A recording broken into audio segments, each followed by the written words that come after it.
G'day friends and fans, welcome to Tabletop News. I'm your host, the author David Applegate, author of the books The Boyhood Arcade, Power Games, Into the Earthbound and Erotic Tales from the Empire, Part 1, available now, Part 2 coming soon.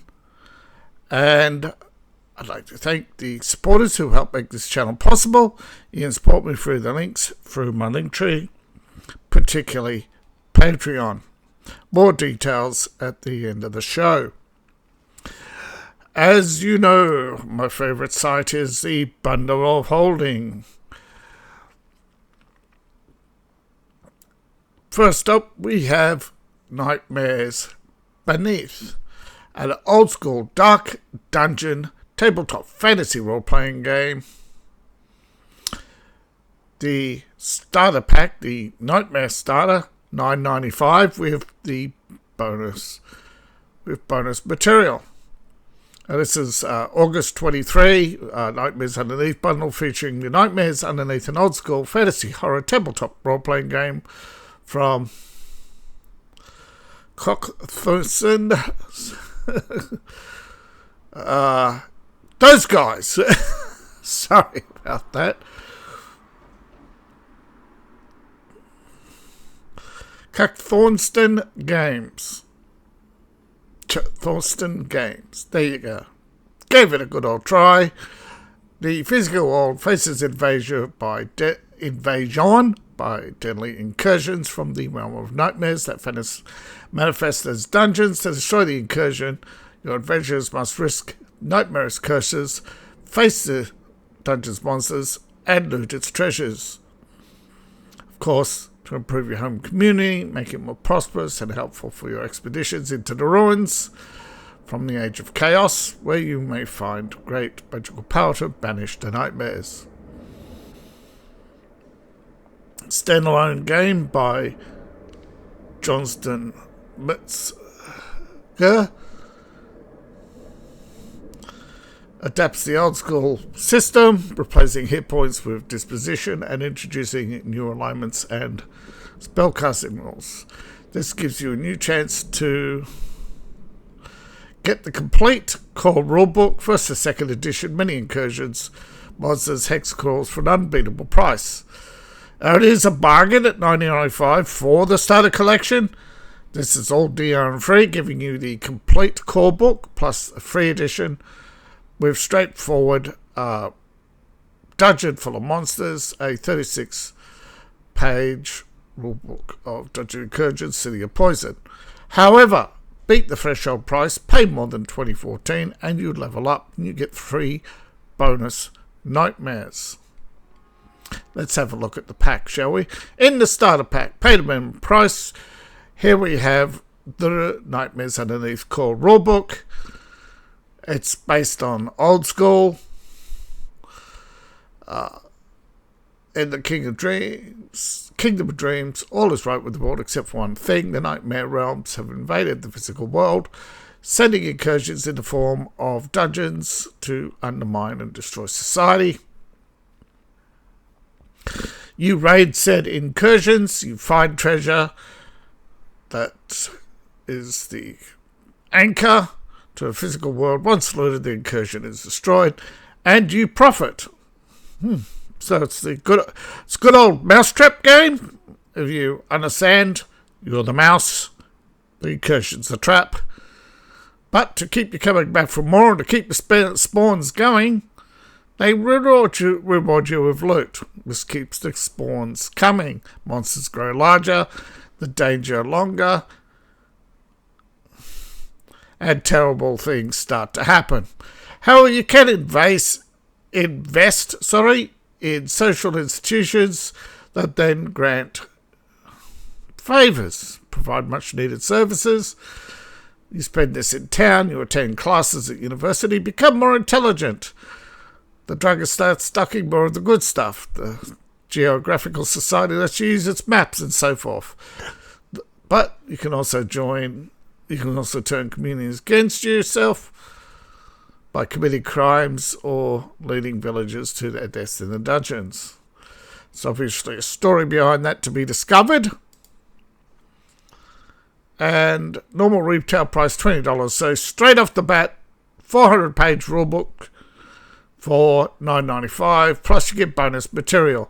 Now the dungeon full of monsters is a modular dungeon crawl. Gives you exactly that.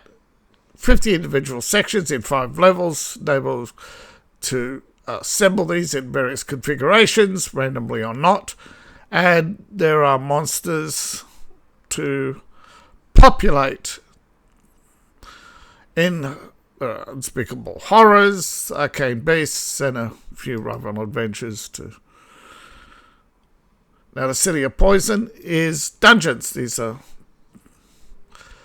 pretty much the whole game. You have an incursion. These are a sequence of dungeons. You start with various layers, and they go up in sophistication, levels, new monsters, new spells, and it is compatible with any old school fantasy RPG.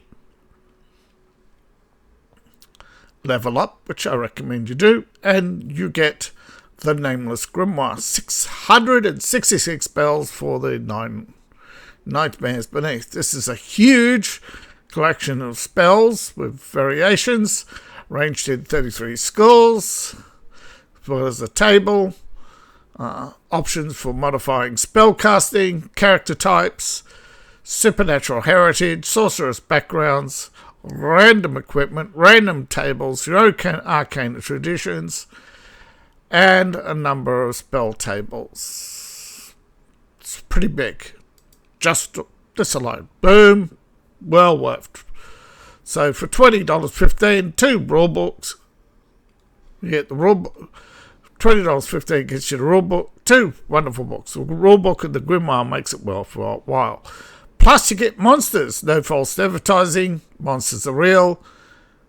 And this is result of a Patreon campaign. You have a Hex Crawl, Monsterfield Wasteland, Ruined City, etc. Tables to generate random dungeons, encounters, etc. A bestiality of more than 100 monsters. A conversation guide for old school, conversion guide, for other old school games. This is an open sandbox setting. It's just lots of monsters with a map. See, a lot of people complain that open worlds don't have a story. That's the point. They're open. You don't have a story to follow. I think a lot of people don't understand the different subtle genres out there. You have an open world style or an open world. You have an open world story style. That is a story where the chapters are somewhat locked, but you can play the chapters out of order or just segments of the chapters most of the time.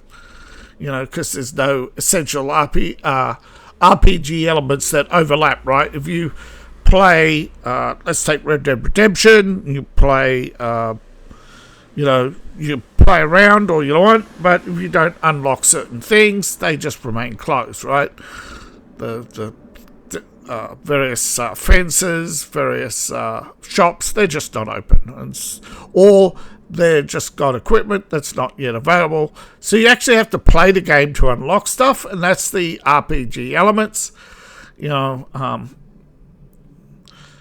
A fewer open world is pretty much sandbox mode of most old fantasy adventures, where you just go out into the wilderness and say, wow, you travel from point A to point B. There's no story. You just, whatever you encounter along the way, and you hack and slash or get grieved, and that's the story. That's pretty much what people do, day in, day out. This is perfect for that, because it gives you lots of material to adventure with. So you've got a sandbox monster and Metamorphica. I hope I pronounced that right. These are random mutations for creating all sorts of mutant abominations, unnatural things, corrupt demons, unique monsters, perhaps even a superhero or two. But it's weird high fantasy with 700 physical, mental, psychic, supernatural mutations all grouped into tables. Organised and reorganised. Wow. It's amazing stuff. Aktung Kudafu. Alright, this is a 2D20 role-playing game system from Morpheus. This is everything you need for punching the bad guys in the face. Now, the rules collection, $14.95, has the guides, a campaign, and a toolkit, GM toolkit, which includes a screen. Now, this is a 2D20 system from Morpheus. It's a cosmic horror game of chaos and heroism set in World War II. It's pulp fiction. You are part of the Allied servicemen and women, or their secret agents, or members of the French resistance, or perhaps even a hapless civilian caught up in the situation. You have the Cult of the Black Sun, Foul Magic, Yog Thol Loth, Nak Wolfen, and many others. These, of course, are all meant to be terrifying. You have fanatical cultists, crazed scientists, the deep ones, and more. Punch brains, sucking horrors in the tentacles. Laugh in the face of reality-warping nightmares. Grow in power, gain experience, develop new skills until you're ready to face the mind-shattering master, the dreaded Kolothu himself. Now, $14.95 gets you the core rulebooks, 4 sourcebooks, and player aids in the rules collection. If you pay more than the threshold price of $31.75, you level up and get the entire campaign collection, operations collection, with no more campaigns. In the rules collection, you get the player and game master guide. This is the secret war to save humanity in its darkest hour. Okay, this brings like Lovecraftian horror to World War II. Discover the malign influence of the mythos on the war machine as the conflict spans the globe. Encounter exotic races like the Deep Ones. Investigate uncanny threats, experimental technology, potent magic, psychic talents, deadly weapons. Take the fight to the enemy with a mixture of equipment, backgrounds, archetypes, characteristics, and can you succeed against all odds, or will you fail where many others have fallen before you? Vive la Resistance. Refuse, resist, retaliate. The French resistance has risen up as the war machine has blazed destruction across Western Europe. Play an assassin, a saboteur, a propagandist, or a resistance leader with a bunch of weapons and tools to help you in your fight. As the game master, there's a host of NPCs and adversaries, new demonology spellbook, and of course there are new demons in there. I mean, demonology, of course there's going to be demons. But the thrill of resistance is actually horrifying. You live with the threat of betrayal or discovery constantly. Can you free your country or be smothered? You'll meet the Black Sun head on without the full backing of Majestic. And however, survive these trials, what may come of you, who knows? This course, a whole bunch of new stuff for Kolothu,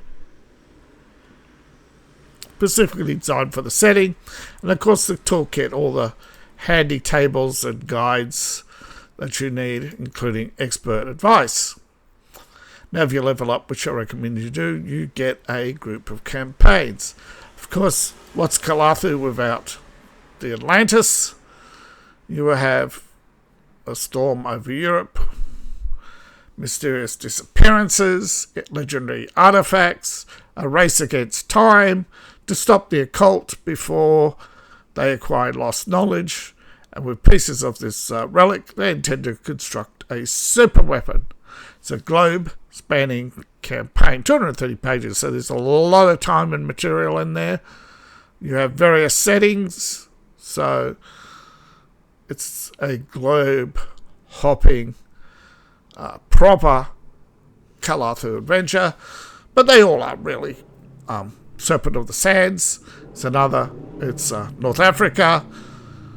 You're Indiana Jones on an epic adventure from Alexander to Cairo to Tobruk, visiting temples, oasis, caravans, and forgotten temples. Foil the machinations of your counterpart, an awakened sorceress who is hell-bent on realizing the destiny of the evolved serpent and resurrecting the long Ophidian Empire, the Ophidian snake people,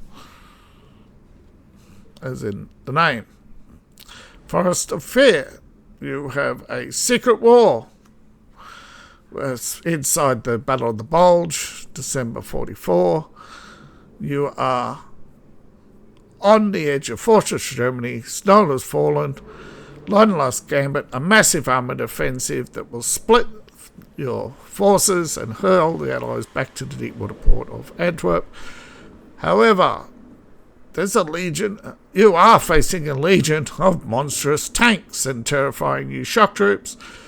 And of course, there's other forces, madness and death to deal with. Will you succumb in the Forest of Fear? Now, there are more operations. These are smaller individual operations.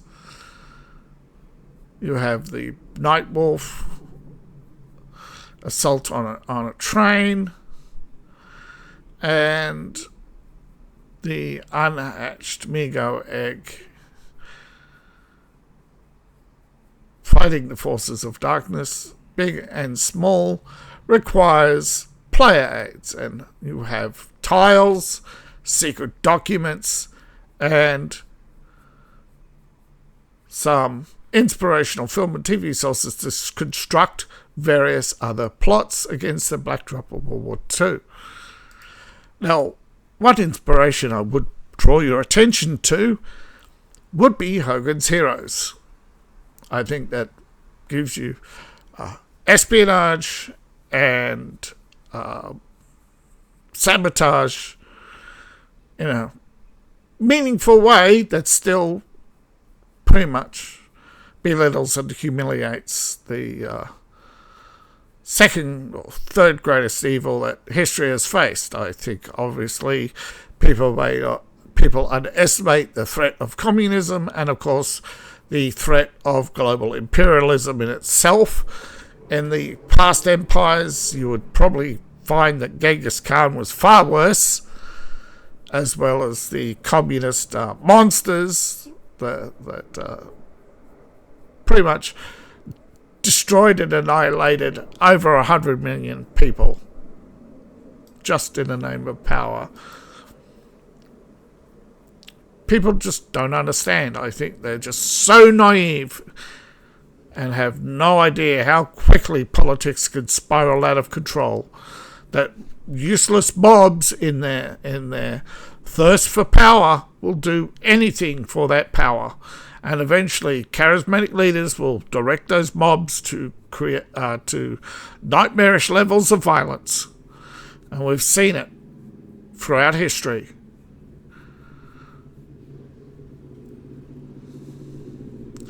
Kalathu is a very good mind exercise in horror, but it's not the only one. We have Ghostly Affair, a gothic romantic horror. Now we switching it up a bit here. This is a single collection. 1995 gets you the entire collection. This is James Hudley's tabletop role-playing game of Gothic and romantic horror in the decadent, disastrous age of Marie Antoinette, Napoleon, and Lord Byron. In the ghastly age of Europe, 65 to 1820, the Napoleonic era was truly a wicked world. Dangerous liaisons, and against this backdrop is a demon hunter tracking horrors of the night, live the outrageous black comedy of the grave robber, command dark sorcery as the magician, seek nature's forbidden secrets as the mad scientist, deal with the devil, bargain with death, a game of inescapable histories, disparate compulsions, and tragic passions in high society, filled with human monsters as terrifying as any werewolf. $9.95 gets you the complete collection. First off is the Ghastly Affairs Players and Presenters Manual. 676 pages. The beauty, the horror of death. Old school role-playing with a modern twist. You roll under the rating of an ability on a D20 to do anything. It's designed for fast role-playing. And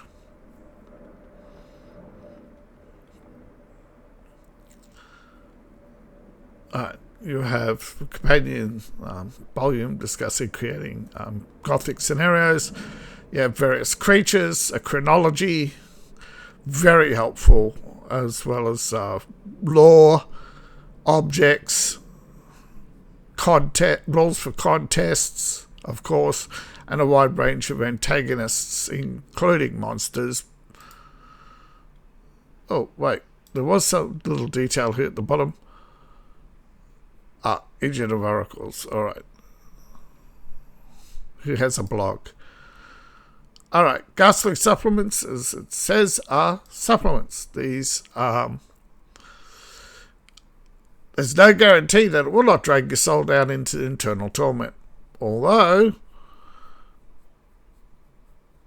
the odd book has misrepresented the terms of agreement. Now, basically, you have Castle Mansion Estates, which is a guide to opulence in the various eras. Georgian, the French Revolutionary, the Napoleonic era, and the Regency eras. As you know, architecture often has shifted, of course, many times. So it gives you tables to help you create historically plausible settings, such as a grand house, inhabitants, gardens, events, whatever level of detail you desire, various scenarios. Got the social ladder. Now, a ghastly potpourri is your character options, weird objects, creatures, incantations, Gothic icons, non-player characters, various villages. High Dark Hall is a haunted hall, horrors beyond belief, romance, etc., shocking stories, and catastrophes. Location catalogues, very important in that you, particularly you have something that spans multiple eras, is to actually have information on each era. And you have the key settings of those eras. You know, in the early ages, you start off with castles. You had various estates. Over time, you had smaller mansions.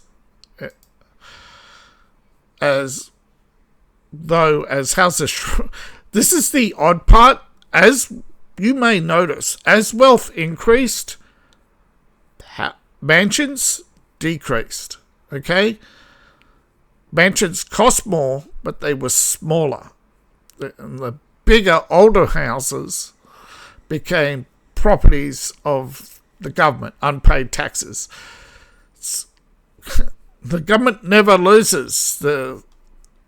If they want something, they will find a way to get it from you. They'll use the invisible tax of inflation, weigh you down with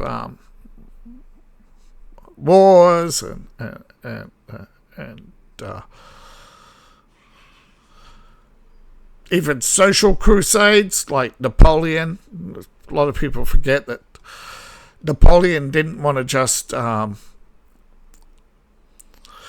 elevate France to the world stage as a empire, but he wanted to transform French society.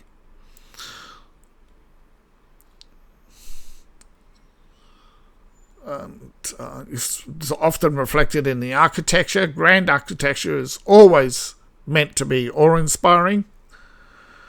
And Gothic horror, mansions, particularly with the murders, the decadence of the era.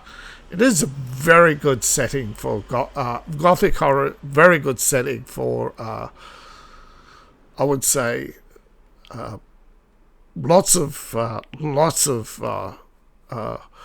you got the mad scientist, dark sorcery, various horrors. You got lots of role playing there to get you sink your teeth into. Now, stepping up to a transhumanist survival horror, keeping with the horror theme of the month, of course, is Eclipse Phase 2nd Edition, a post-human tabletop role-playing game. One price gets you the entire collection, $17.95.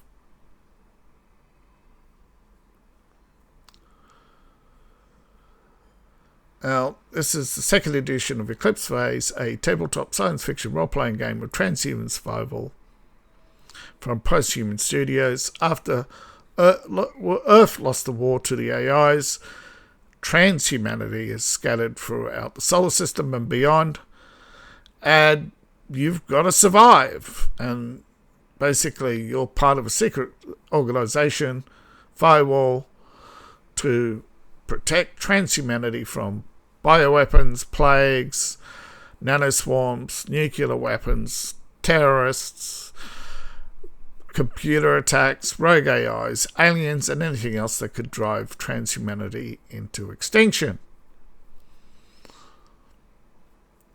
such as self-replicating nanoswarms. Scum!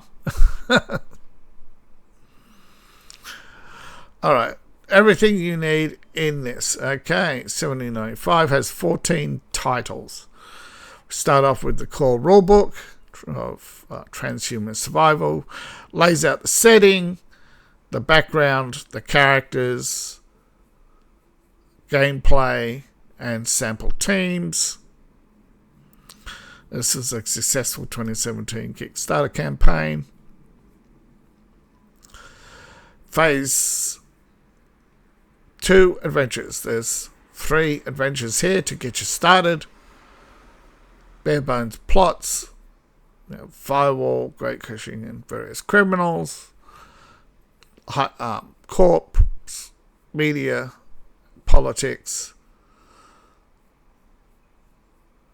You have aliens, or xenomorphs, basically, and an exoplanet to explore where the xenolife is hostile.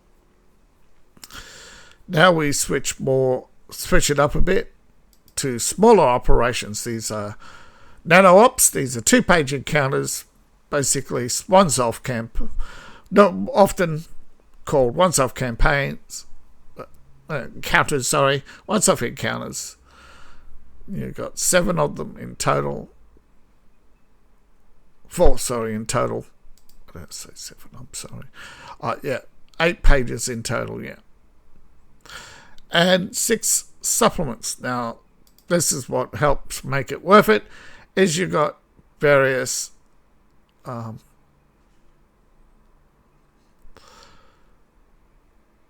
they say supplements, but they are basically missions. They expand on the setting. You've got investigation, lab, infiltration of a corporation,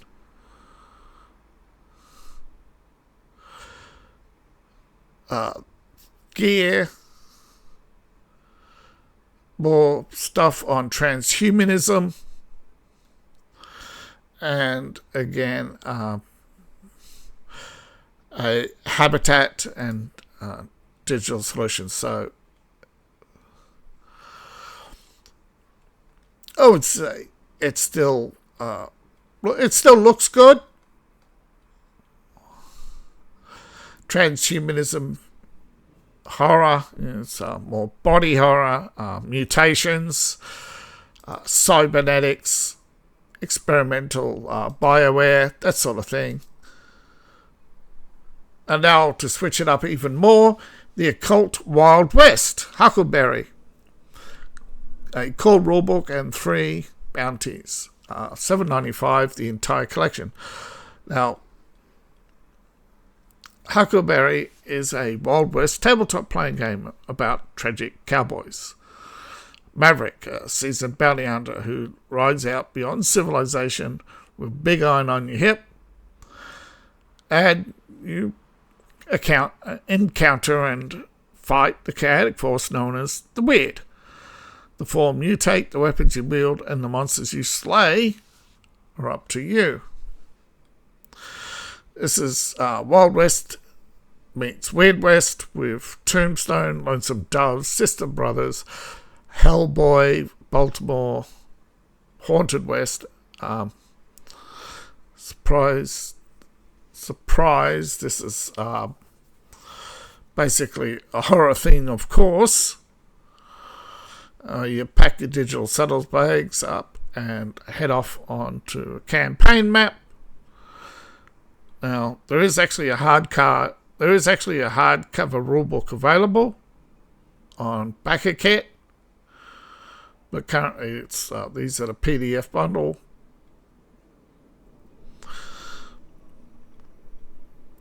Now, Huckleberry, $7.95, gets you the core rulebook, everything you need to ride into the Weird West, and bounties. These are bounties to get you started. These are basically the game loop. You have a basic story about a killing or a disappearance or a feud. You go out there, you find something weird, out of place, you investigate the town, and you eventually encounter trouble, betrayal, cruelty, whether it's love gone wrong, or just somebody who's cruel and bent on revenge, or just straight up paranoid and delusional. And yeah, cattle rustling, common thing in the West. High Plains buffalo, murdering the herd, that was a common thing in the West. Particularly cattlemen, to reduce competition. So there's a lot of gameplay and horror there, and for $7.95 it's brilliant, well priced. Now, as a independent game maker myself, I have future fantasy. I'm trying to create a science fiction role-playing game currently. Looking to get more members. You can join for free, get maps, get all the notifications of my videos, early access and that sort of thing. Thank you, and of course it helps support the channel. Now, TTRPG is the second favourite site. It's the largest RPG download store. Vampire the Masquerade is brought out a 20th anniversary edition. It's a storytelling game. I think most people are familiar with what a vampire is, and pardon me, and what the Masquerade is. But for those who don't, the Masquerade is the illusion that vampires do not exist. It's a set of rules, basically Fight Club. First rule of Fight Club is you don't talk about Fight Club. Well, that's the thing about the Masquerade. First rule of the Masquerade is you don't talk about the Masquerade. Vampires don't exist. However, there's a silent war in the shadows, and that's the point behind Masquerade. This is a modern vampire pop culture game where every turn could be your last. Now, there's the original clans, the variants to the clans, various bloodlines. Each had signature disciplines. There are updated and revised rules. Disciplines have levels, but I think they always did. I'm not sure. But there's black and white print, though they're not full bleed. Yeah, a lot of printers don't print full. They have a bleed. Okay, but there are basically the world of darkness, and vampires are, what would you say, and tragic anti-heroes. They are both trying to survive each other. Not all the clans get along. And there's also the homicidal dead, ghosts and those doing God's work and others. And there's the paranormal world as well. However, Scarecrow's Revenge is an old school adventure. These are basically maps, setting for 3 to 5 characters. It's not a single game, it's a small campaign of 2 to 3 sessions with the themes of justice, revenge, consequences, and redemption. It's a game of gothic horror and moral choices. Yes, autumn winds whisper through the corn, carrying the sound of crows and the rustle of straw. Somewhere in the fields, justice denied walks on legs of wood, seeking the revenge on those who wronged him. Will your party bring the Scarecrow peace, or add to the bloodshed?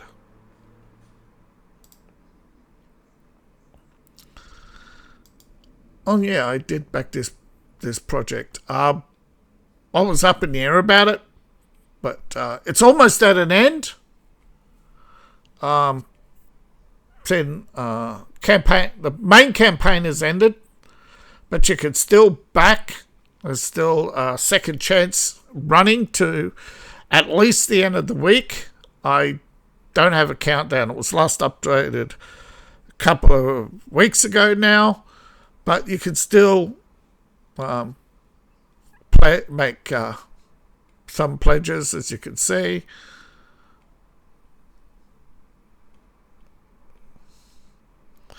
I think some of them are closed. Others, I think, yeah. I think you can still get the digital rulebook. I don't think at this point there's a point to make a donation, but it's still there. But it is fully funded. They reached their fully funded. Welcome to the ruination, yes. Now, this is still in the launch. Thundercats is still in the launching soon phase, and so is the Apocalypse World Burnt Over. I'm a little disappointed that neither has started yet, but like I said, there were a lot of projects this month and last month. I missed so many. I probably could have done one a day, but I need more viewers, and I don't have the time to do this. I don't have the time to do this full time. I've got to try and make money. I've got to work on my writing and other things. I'm sorry. But there's a lot of Kickstarters out there. And if you know one or want to recommend one or interested in a project, want me to cover something, let me know. Best way to help the channel, of course, is to join my RPG Patreon. Really like to know. Is it because it's D6? Did you want D20, D10? Did you want an old school revival? Did you... what's the issue? What's the holdback? Let me know. I'm really interested in finding out what people want rather than guessing all the time. Though I did try to bring a previous project to life. Nobody took notice or interest. I had a basic video game concept where basically you had the map. You had a map program which used the simple tile system. You basically had your party and its character sheets, a combat loop system, a library of monsters. Of course, problem with that is finding programmers and stuff and getting 230 monsters just latched into a system. I think it was 230, 250 or something like that. Getting all programmed in, getting the code and the variants and all those. Somebody said that'll take about 2 years, project funding. There's just, unless you get a really huge Kickstarter like, what's its name? That space one that space one, that was really big. Star Citizen. Unless you get something like that, although you'd probably only need a tenth of the funding, the initial funding, 12 million or something like that, you would get a system easy. Heck, you could make it a phone game. Use a simple database to transfer data between players. But without interest, without feedback, that's where we're at.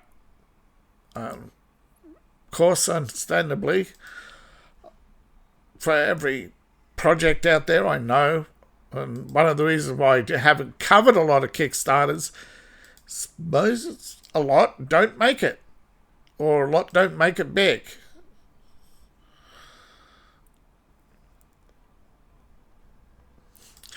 Unless you get noticed, and I mean noticed early, and noticed often, and that comes with help from you.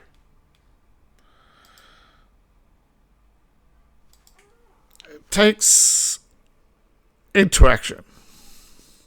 Like, share, subscribe to support the channel. Give me some simple feedback. What are you looking for in RPG news? What are you looking for in an RPG? So, support me on Ko-Fi, Patreon, buy my books, buy my merch. All my links are in the link tree, description below, in my profile, or scan the QR code on the screen. Please and thank you. See you in the next video, and bye for now. Whoops. Wrong button.